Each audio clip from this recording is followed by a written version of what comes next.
What's up, everybody? Welcome into another Jahns and Fishbain. Not going to say Hoge and Jahns. Still not here. How's Jahns and Fishbain sound to you, Kev? Sounds good. We didn't get any taunting pictures from Hoagie Cat today.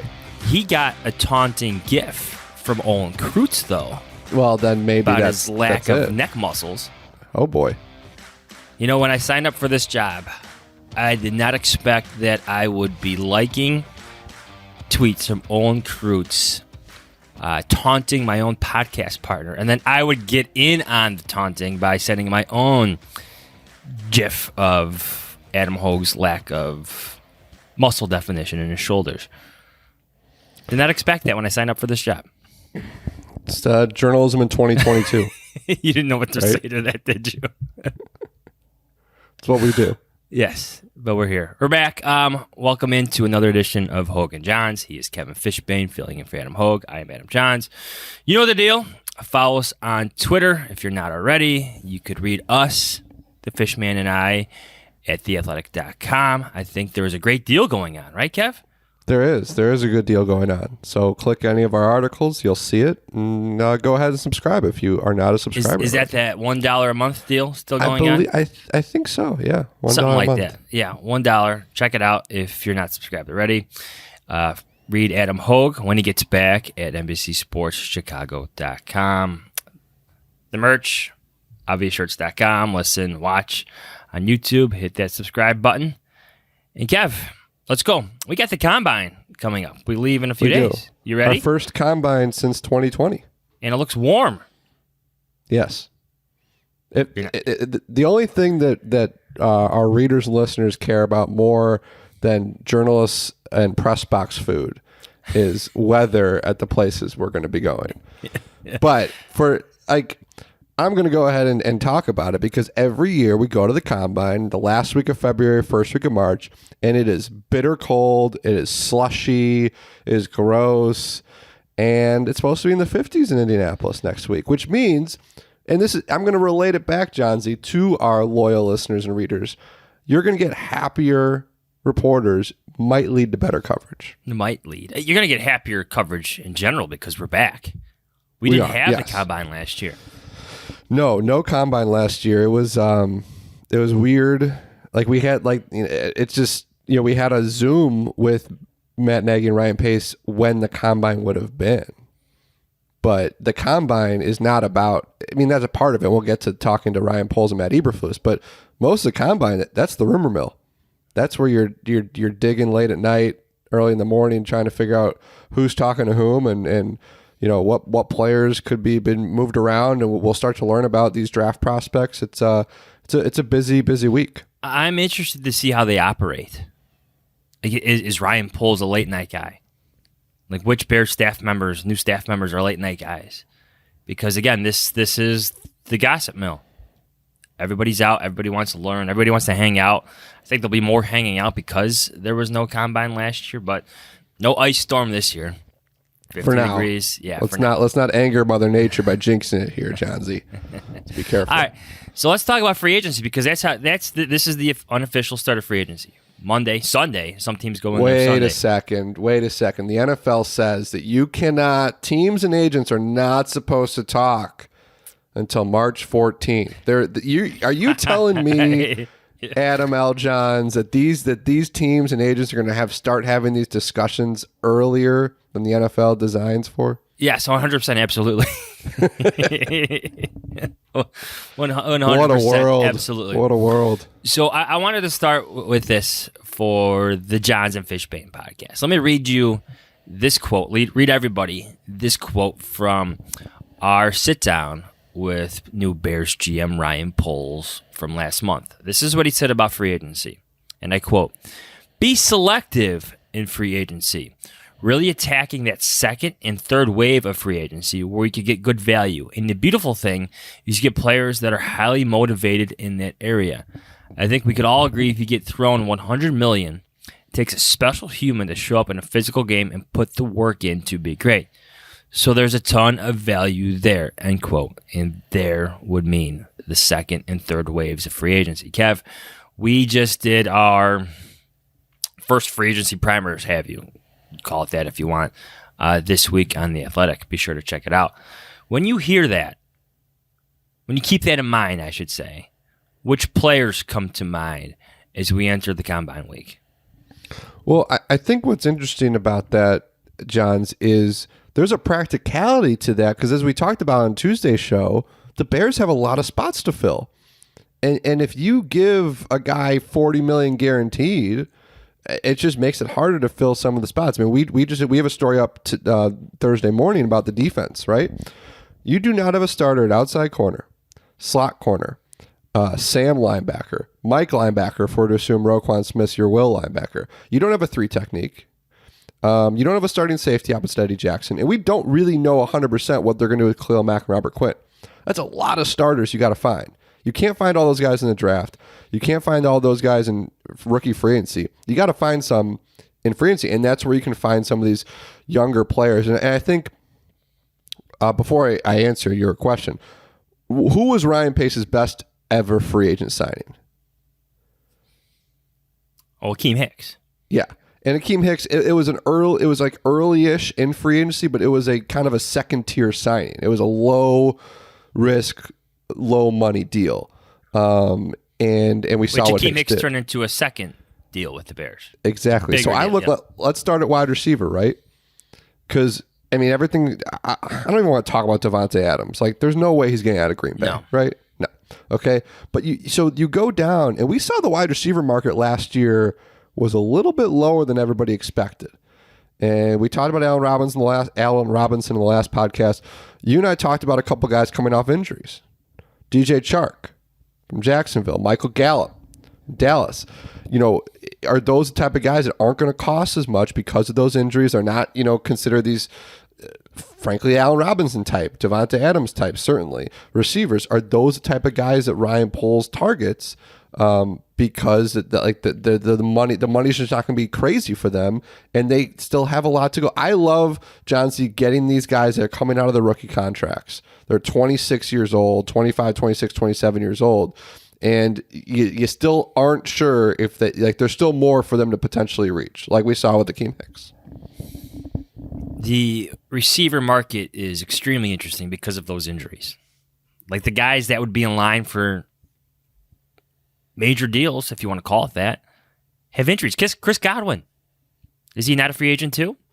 Correct. Or his ACL? Yeah. I would think that the market would start with him, but there's injury concerns. DJ Chark, injury concerns. Michael Gallup, injury concerns. I don't know where Ryan Poles' stomach is for such injury concerns, and that's one of the many things we're waiting to learn about him. Like Ryan Pace had a stomach for that risk.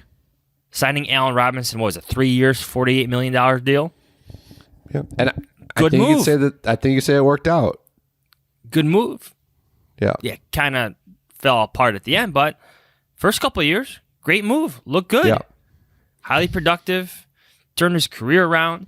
I don't know what he's going to get this year on the free agency market because of what happened last year, but I don't see a situation where he returns to the Bears. That's what I'm trying to highlight again. But right, or what his market will be. And Pace, I think, he also did sign guys that you look at their stats. They started 16 games 4 years in a row. Like he also seemed to later on in his tenure value guys like that. But then you never know, right? Like Dan Trevathan didn't have a ton of injury issues in Denver, if I recall. I think he had 1 year where he was out a little bit, and then and the injury bug got him a lot when he got here. So you always are going to have certain risks. Another receiver I'll throw out there, Jahns, when you talk about the second wave, how about Marquez Valdez-Scantling? He's a big play receiver, and Luke Getsy's going to know him better than any other offensive coordinator right now. So, is that somebody that the Bears take a look at? You just look at the Bears receivers. You have Darnell Mooney. And that's it. That's it. Daz Newsome, a couple guys on reserve futures contracts. And Daz Newsome's a good guy to bring up because as we go through this, we have to remember Ryan Poles did not draft Daz Newsome. Like there is just no connection anymore to any of the guys. So I know like fans got so excited about Daz Newsome late in the season. They wanted Thomas Graham Jr. out there, all these things. There is nothing. We have no idea how Ryan Poles and the new personnel staff, and certainly the coaching staff, feel about these guys. It's why they're going to throw money at receiver. How much, I don't know. But they have to sign somebody. Well, more than somebody. We talk about 2018, right? First year of a new coaching staff. What did they do? They signed Allen Robinson and Taylor Gabriel, and then they trade off for Anthony Miller.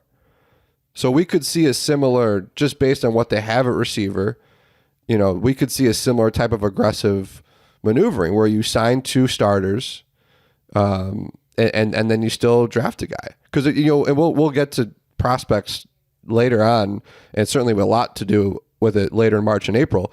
But there's a lot of receivers in that second round range that I think the Bears are going to have. They're going to have those options. And I remember wondering after they signed down Robinson, Taylor Gabriel, well, maybe they won't go get a receiver, but they still did. And Anthony Miller had a really good rookie year. I mean, things fell off after that. I think he led the Bears in touchdown receptions. He did, yeah. A lot of things fell off the tracks after that year. Yeah. Many things did.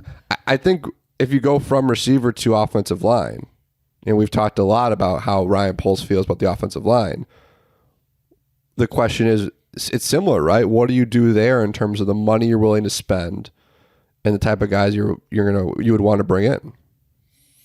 I'm glad you mentioned Danny Trevathan and Akeem Hicks, because what Ryan Pace did in signing those 2 players who became defensive standouts, at least, standout might be a strong word for Trevathan, but starters for your defense, especially that great year in 2018. There's always risk in free agency, but the Bears offset that risk by signing players they knew well.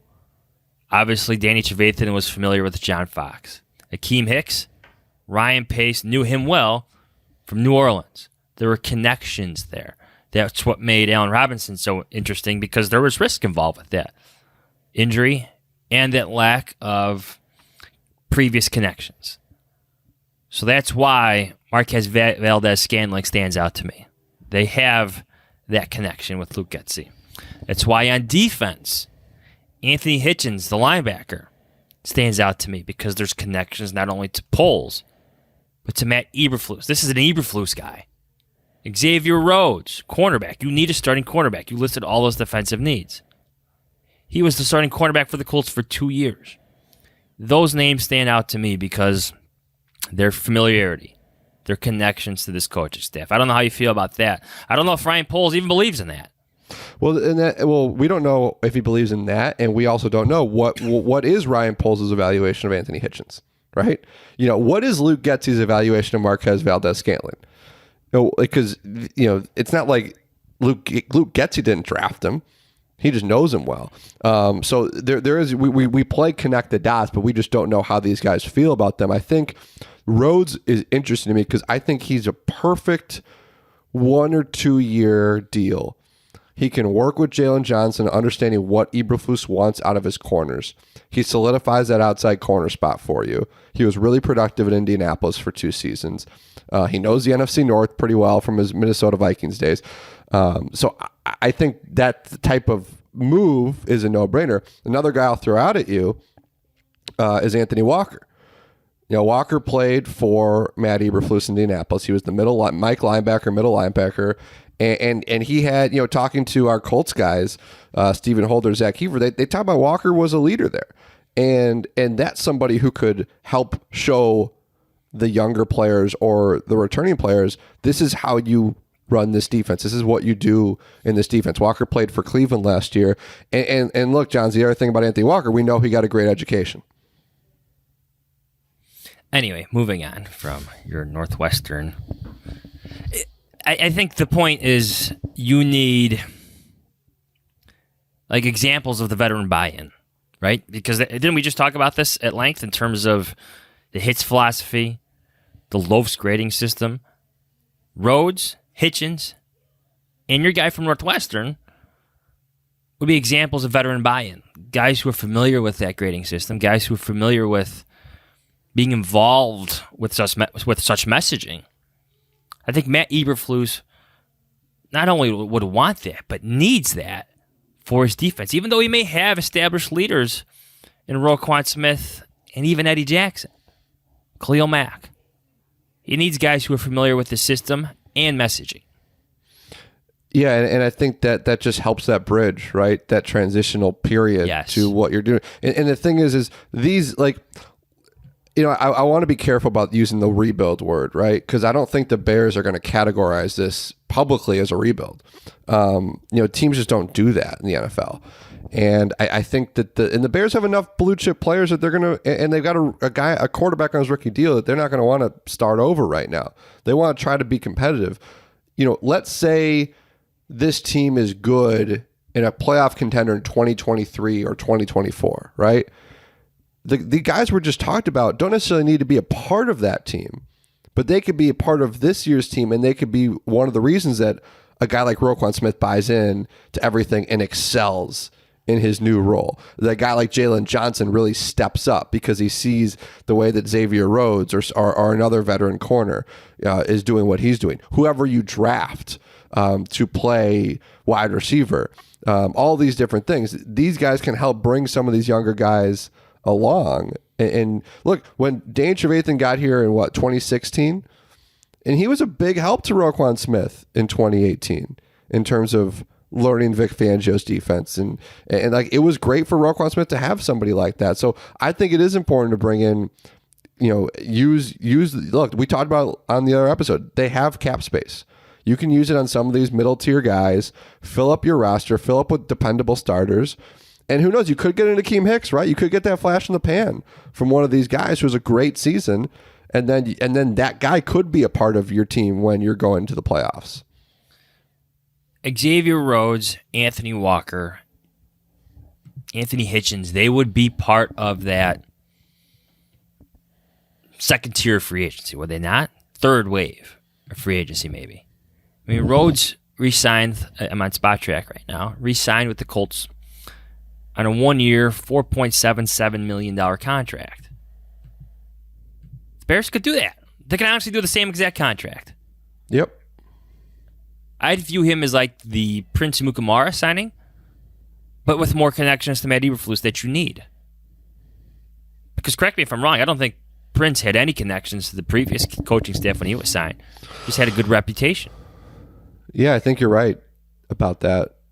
And yeah, I mean, you need guys like that. I mean, this defense, the back seven, right? Because for now you have Mack and Quinn up front. That back seven, you can rely on Roquan Smith, but you don't know who else is going to be starting there. You got Jalen Johnson, but he's only a third-year player, really young. Like, you just need guys to kind of help implement what this defense is supposed to look like. If you're Matt Eberflus, you know you need to get younger in certain spots. But you also need to recognize that it's not going to happen overnight. And if you watch the film of some of those younger guys the Bears had, Kindle Vildor, I mean, what are you thinking to yourself? You're thinking to yourself, I wish we had more draft picks. Let me tell you, Johns, I did my first Bears mock, just playing with one of the mock draft machines yesterday. It's really boring when there's only 5 picks. I'll get the first pick isn't until the second round. I got notes on that, actually. Good. I think I may say some things that you may not actually like. Ooh. We'll see. Little tease there. Well, we already know it's a bad draft because there's no Northwestern players expected to be drafted. Really? Yeah. Man, that's 2 Northwestern Nuggets. I think I've exceeded my 15 seconds. You have, yeah. By a lot. I'm just kidding. But you look at Kindle Vildor. No. Artie Burns? No. You actually have some money to spend. Xavier Rhodes almost makes too much sense. Do the Colts want to lose him? Probably not, but the entire defensive coaching staff almost left Indianapolis to join Matt Eberflus. Why not a few players? Or one player? Just a thought. Good thought. I also think we should clip that Kindle Vildor. No, I want that. No. Kent, cut that. Clip that for. Actually, there's a much better. Reasons. See, this is where Adam Hoge and his soundboard need to come in. Not be on vacation, because there's a great clip from a fan who left a voicemail about Kindle Vildor, which is by far one of my favorite messages ever left. I wish we had all due respect to Kindle Vildor, He's still young. Yeah. He could be a backup and a special teams guy for you. Why not? At moments, he showed something. You know, you mentioned slot cornerback. How about this? Thomas Graham Jr., Duke Shelley, Kendall Vildor, and some free agent signing, or maybe a potential draft pick compete for that slot cornerback spot. Why not? Yeah, I want to sign somebody. Like a veteran? Yeah. Isn't that like that? We hear like how important that position is to Eberflus? His defense. We keep hearing about was it Kenny Moore in Indianapolis. You know who's available? Bryce Callahan. Yeah. And all of his injuries. Yeah, lots of injuries. Nice guy. I think Cal Fuller is also still available. Cal Fuller is available. What a bad year he had in Denver. Yeah. It's a new year, but it's feeling harder than ever to find and hire the qualified people you need, especially for small businesses. That's where LinkedIn Jobs comes in. They make it easier to find the people you want to talk to faster and for free. Create a free job post in minutes on LinkedIn Jobs to reach your network and beyond to the world's largest professional network of over 770 million people. Focus on candidates with just the right skills and experience and use screening questions to get your role in front of only the most qualified. Then use the simple tools on LinkedIn Jobs to quickly filter and prioritize who you'd like to interview and hire. That's why small businesses rate LinkedIn Jobs #1 in delivering quality hires versus leading competitors. LinkedIn Jobs helps you find the candidates you want to talk to faster. Did you know every week nearly 40 million job seekers visit LinkedIn? Post your job for free at linkedin.com/Adam. That's linkedin.com/Adam to post your job for free. Terms and conditions apply. Hey, is your company or business having a tough time hiring the people you need? Doesn't matter what you're doing. It could be a coffee shop, retail, corporate. If you can't keep up with hiring, Workable helps all types of companies. There are 46% more jobs being posted than before the pandemic, and there are 44% fewer candidates applying to each one. So you need to find the right candidates and hire them fast, and Workable can help. Workable accelerates every step of your hiring process from finding to hiring. Workable helps you cast the widest net possible by posting your jobs to all the top job boards, more than 200 total with just one click. Whether you're hiring for your coffee shop or your engineering team, Workable is exactly what you need to hire the right people fast. Start hiring today with a risk-free 15-day trial. If you hire during that trial, which many do, it won't cost a thing. Just go to workable.com to start hiring. Workable is hiring made easy. With HelloFresh, you get farm-fresh, pre-portioned ingredients and seasonal recipes delivered right to your doorstep. Skip trips to the grocery store and count on HelloFresh to make home cooking easy, fun, and affordable. That's why it's America's #1 meal kit.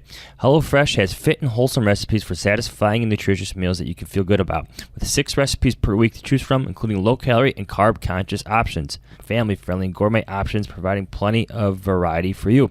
HelloFresh cuts back on the time spent in the kitchen with meals ready in about 30 minutes or even less. I know for myself, I'm always trying to stay in shape and eat well, but also eat fast with a busy schedule. HelloFresh fits my needs and also my family's. So go to HelloFresh.com/16Adam22 and use code 16Adam22 for up to 16 free meals and 3 free gifts. That's HelloFresh.com/16Adam22 and use code 16Adam22 for up to 16 free meals and 3 free gifts. HelloFresh, America's #1 meal kit. Any other free agents that stuck out to you as you went through, as we compiled our primers? Just to remind everybody, free agency officially begins on March 16th, but the combine is next week. And then you have the 3-day window where all the deals really get done, at least in the first wave of free agency.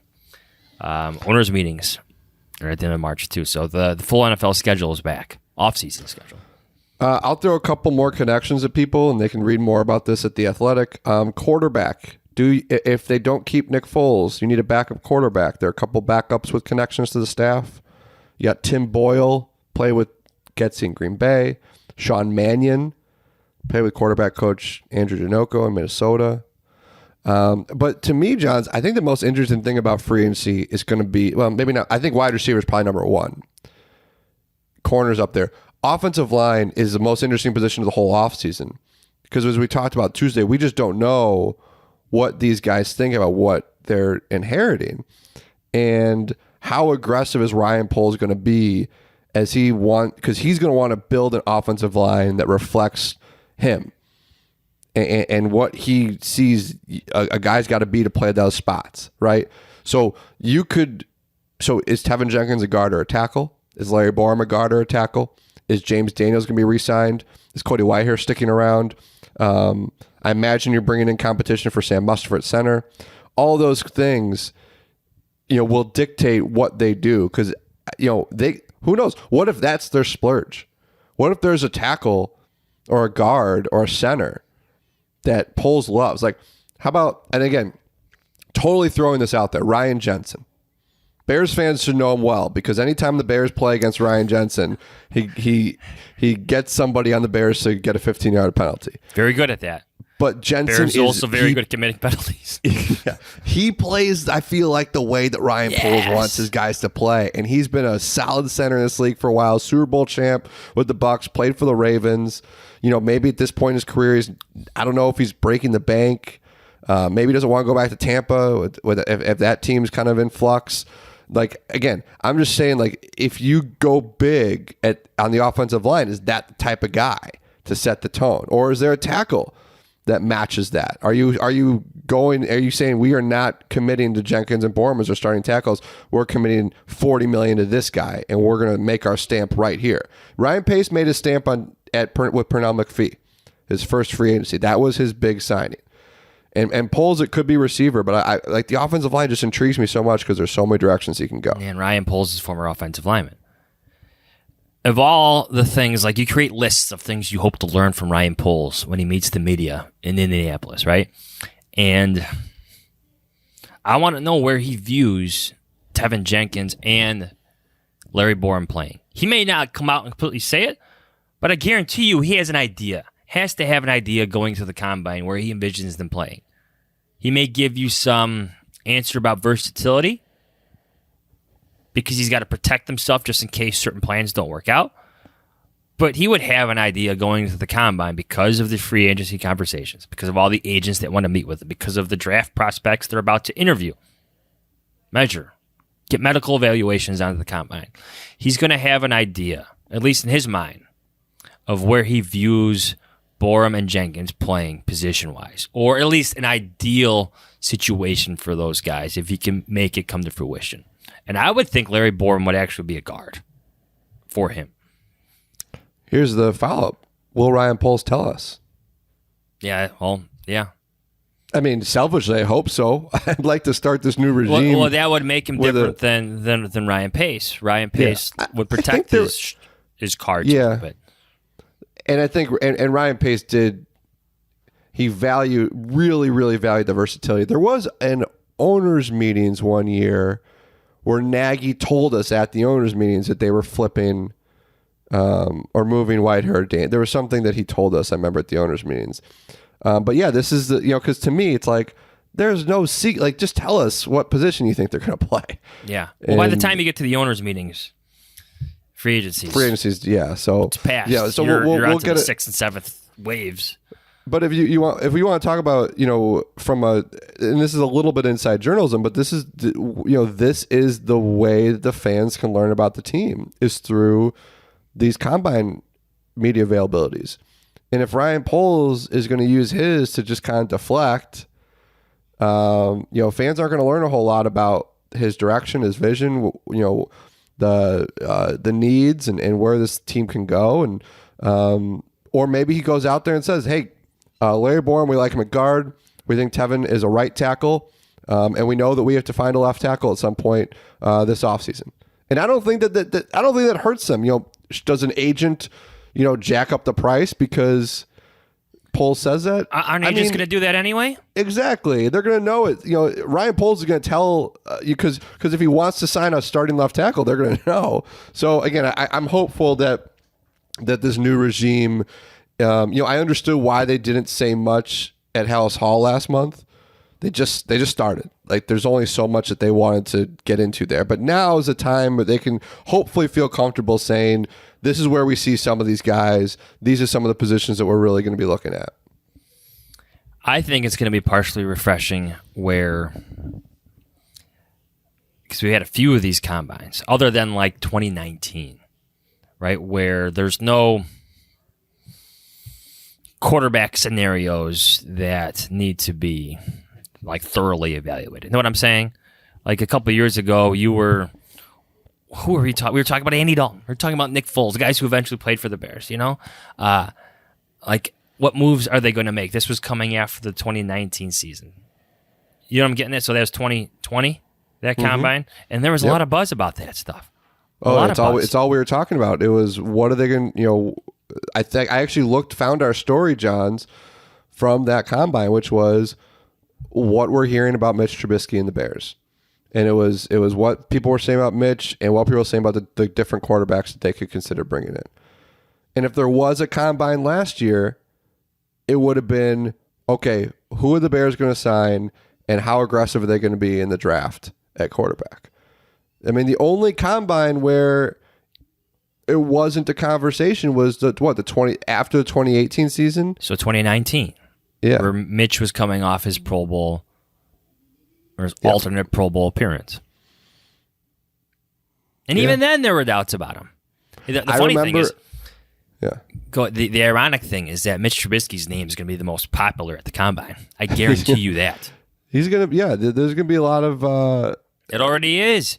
Yeah, no, it's good for Mitch. Yeah, and I remember at the 2018 combine, I was sitting there at Deshaun Watson's podium.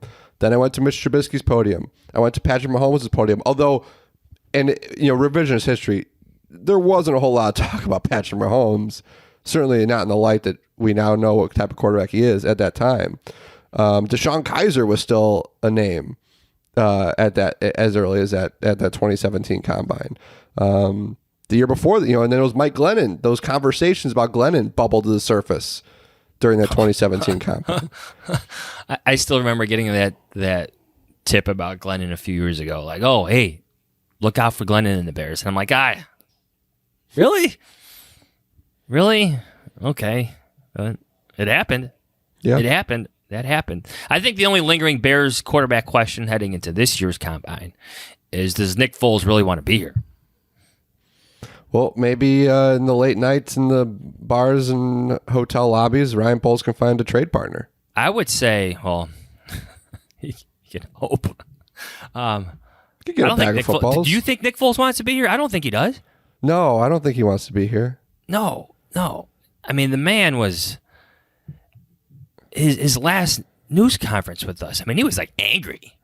Yeah, I don't think he wants to be a part of this organization anymore, even with the new regime. I don't think he wants to be in a situation where he's mentoring a young quarterback and his only chance to play is if that guy gets hurt. But I Granted, don't think Justin Fields got hurt a few times last year. Yeah. But I don't think there's a situation out there where he's the unquestioned starter. No, definitely not. But there's enough guys in the league who's the Chiefs' backup? Is it still Chad Henne?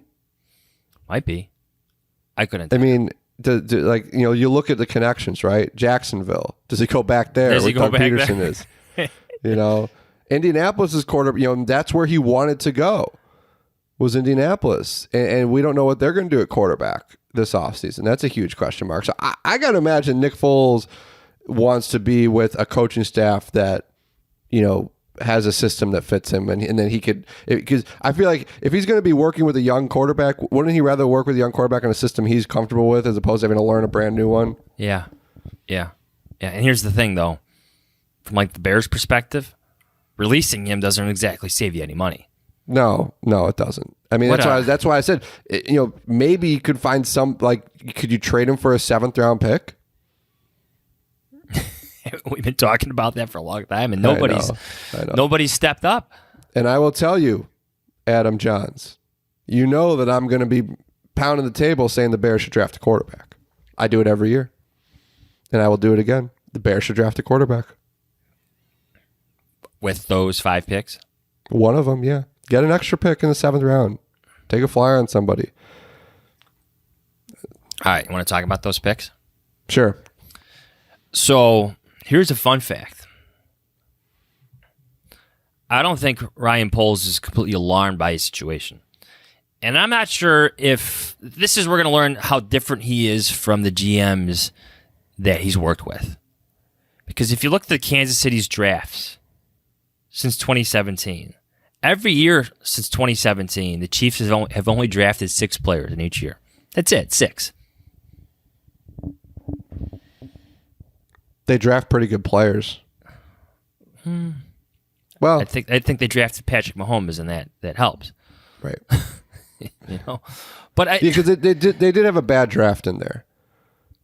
They've had a couple. Actually, that's why they've had to splurge and make trades and stuff and be aggressive in the offensive line and free agency. But I was struck by, we talked about the Rams on this podcast not too long ago because they don't have first round picks. They don't like using first round picks. You know what? Other team hasn't had a lot of first round picks in recent years. The Chiefs did not have one last year. Did not have one in 2019. Did not have one in 2018. Of course, they drafted Patrick Mahomes in 2017. Didn't have one in 2016. That's recent history. The first round picks fill in after that. But in recent drafts, their drafts haven't started with first round picks, and this is the team that Ryan Poles was coming from. Well, to echo our friend and colleague Shil Kapadia, who wrote a great 10 suggestions for GMs and head coaches during the offseason. One of those was, don't think you can be the Rams. I'm paraphrasing a bit.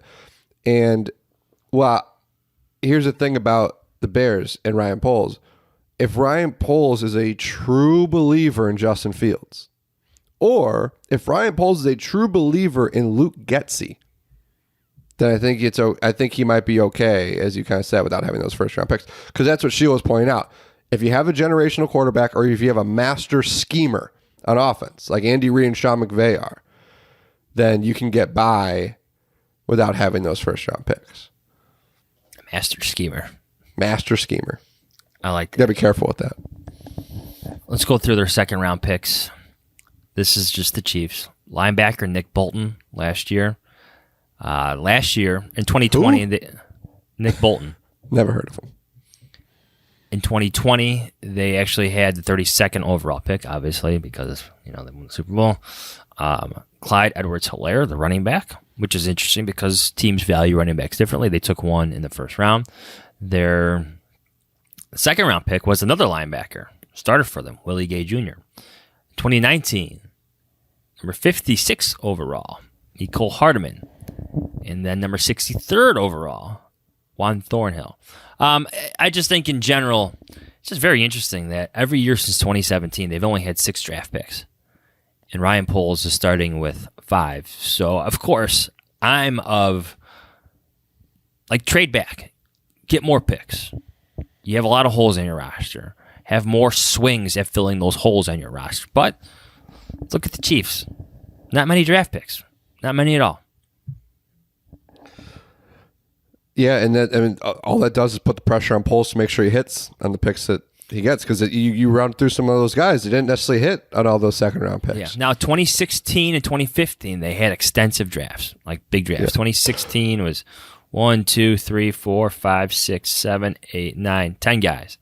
Chris Jones was in that draft. Demarcus Robinson was in that draft. Tyreek Hill, great pick, was in that draft. It's going to be hard not to make these Ryan Pace comparisons, because that's the last time we had a new GM here.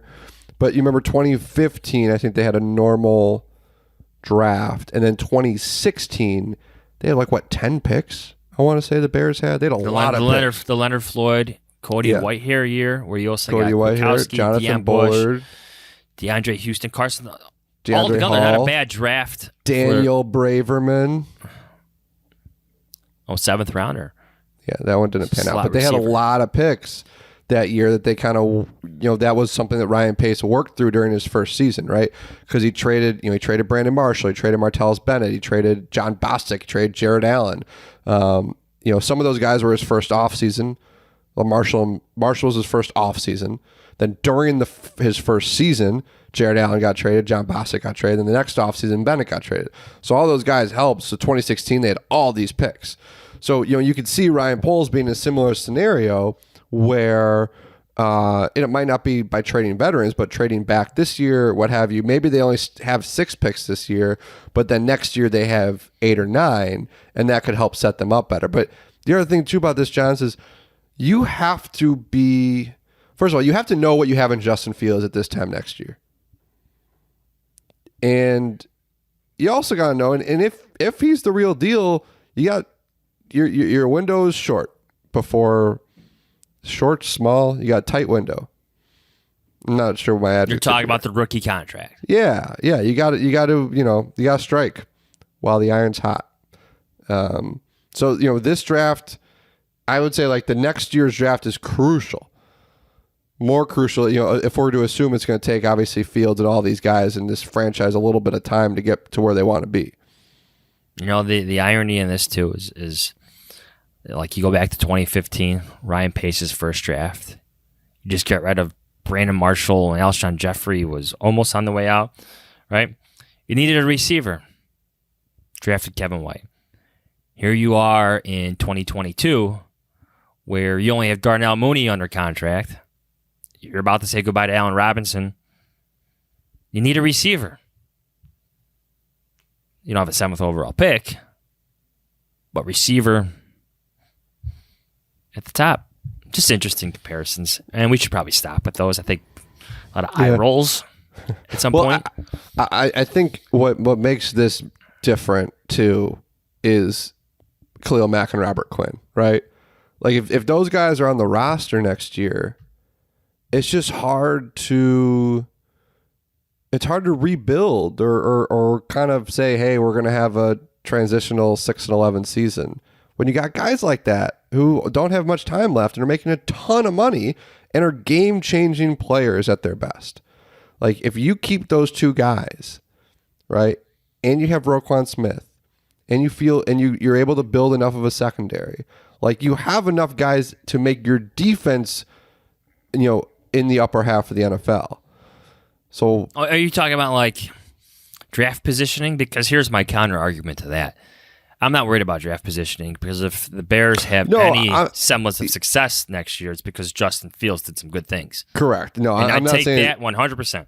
I'm not saying that. I'm saying that, like, you can't... Like, we got a tweet this morning from somebody. It's like, trade Mack, trade Quinn, trade Roquan Smith. Just start over. But they're not doing that. No team fully starts over like that. No, but because you have, like...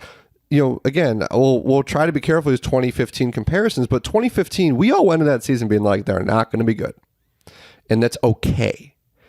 This year, if Mack and Quinn are on the team, that's enough for you to say, okay, they could be competitive. And I don't think you can sit there and be like, it's okay if they go 6-11. Like, I think you have to be in it if you're going to be, having guys who take up that much of your salary cap who are that talented at the points in their career that they're at. Like, you gotta, this is a team that's going to want to win. So I'm like almost putting that out there, Johnsy, because I don't think these guys are getting traded. I don't think they're getting cut. Unless Ryan Poles comes through, look, Ian Cunningham came from Philadelphia, right? What did Philadelphia do with Carson Wentz? They traded him and they took on $40 million of dead money. So maybe I'm wrong. Maybe they do.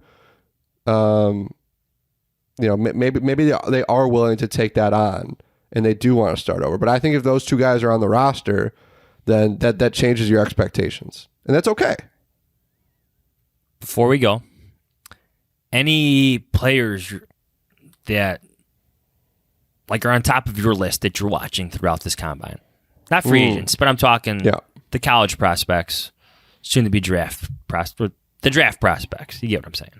Mm-hmm. Well, I guess I'm watching those receivers that people are talking about second round. I'll tell you what, and this is Big Ten bias here because I watched him a lot. I love David Bell.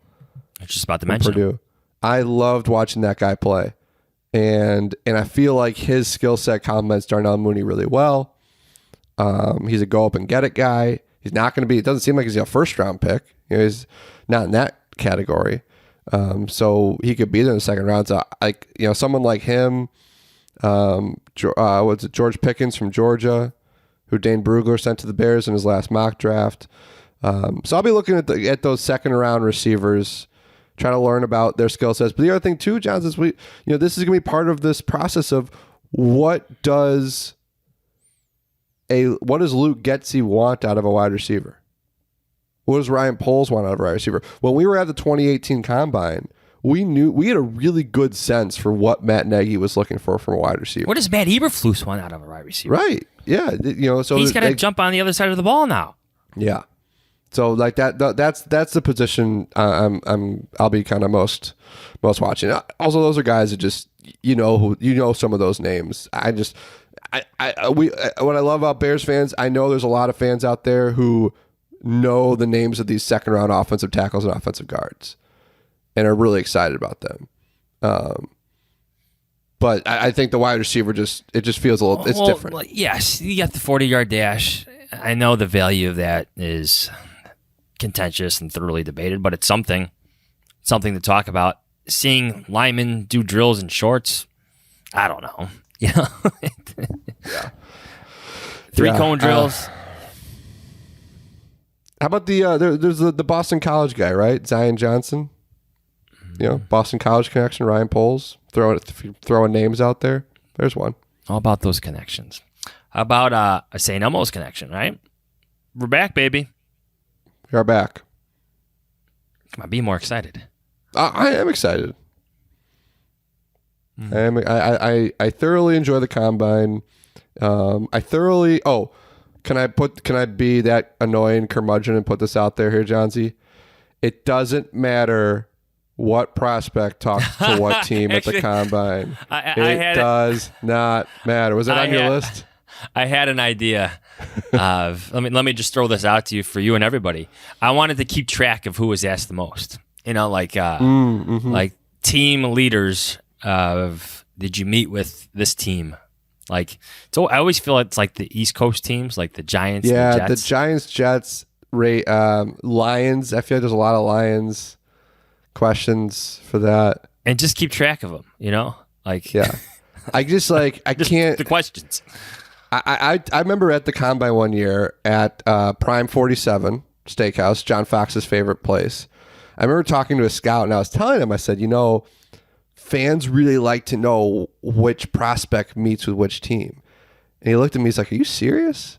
He goes, we talk to everybody here. Yeah. Like, yeah, they have specific guys that do the official interviews. The formal. Like, did you formally meet with the Giants? Right. But they, at some point in Indianapolis, the prospects talk to every team. And they call it the train station. Not to mention, most of these prospects have already talked to every team while they were seniors in college, while they were at their all-star games. Oh, yeah. And then they will at their pro days. Like, I think by the time this is done, the Bears will have talked to at least 300 prospects. Yeah. And they can only draft 5. So if you're looking to try to guess who the Bears are going to draft based on who they talk to, good luck. And that's my curmudgeon-y rant. Private workouts, there's all sorts of stuff. I will say, I was just going to say, pro day private workouts of position coaches, I think, are noteworthy. I think the 30 guys that come to Hallis Hall are a little bit more noteworthy. Those visits that come in April. Top 30 visits. Yeah, right? I think those matter like a little bit more to me. But the Team X talk to Prospect Y. No. But even in recent years, teams send their position coaches out to meet these players. And you get that, I'd call it exclusive, sit-down interview with these guys over, brief workouts. They have coffee and lunch together. Like, teams spend a lot of money, other than the Bengals, that works out okay, a lot of money on scouting these college prospects. We're position coaches, rack up the miles, hotel points, because they're sent around the country to meet with some players. I'm just already dreading the headline. It's going to come out Thursday morning. Purdue wide receiver David Bell meets with Bears at Combine. Click. By Kevin Fishbain. By me, yeah. I'll have a little fun with it. Let's go. I'll see you in Indianapolis. My friend Adam Hoge will be there. You going to join us for one show? Is he going to keep his shirt on there? I hope so. I think there's it's like a McDonald's. No shirt, no service. Remember those signs? All right. No, I'm looking forward to it. It'll be a good reunion. Yeah. A lot of our colleagues from the Athletic. It'll be fun. We haven't seen a lot of them in 2 years, so it'll be fun to reconnect. Pumped about it. Thanks for listening. Thanks for reading. Read Kevin Fishbain and I at theathletic.com. Adam Hoge when he returns on NBCSportsChicago.com. Obvious shirts, you know the deal. YouTube, hit that button. And thanks. Kev, any final thoughts? It was a great week of podcasts, and I hope Hoge listens to these on his flight home from paradise with a shirt on. Please do. All right, that's it. See ya.